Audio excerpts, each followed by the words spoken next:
Biblia ndio hii watu yangu. Biblia neno la Mwenyezi Mungu. Ndio hii neno la Mwenyezi Mungu. Ndani ya hii Biblia iko story ya mtu alikuwa anaitwa Adam na Hawa. Adam na Hawa. Adam alikuwa mwanaume, wakachomoa mbavu wakatengenezea Hawa. Kwa hii kitabu ya Mwenyezi Mungu. Kwa hii kitabu ya Mwenyezi Mungu. Adamu na Hawa.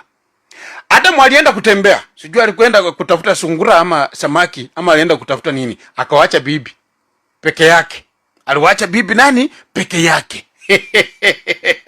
Bibi pilika zake hapo za kutengeneza msituni mahali walikuwa wanaishi msituni. Kutengeneza msituni mahali walikuwa wanaishi, kunyoka kukatoka huko. Kunyoka kukatoka huko. Kunyoka kunakuja tu kama hiyo nyoka ilikuwa mkamba. Ilifikia Hawa Eve ikamuita Wagwito. Wagwito. Zinduzia mutongo hii. Waja. Ikamukotea waja. Akasema kama nyoka ilikuwa bukusu ama muruya inakuja mwana wa mai, umwana burwa, umwana likororwe, umwana bujegi. Awa halolela acha hizo nyoka. Acha hizo nyoka. Kwa kitabu ya Biblia hii ni story ya Adam na Hawa. Adam na Hawa.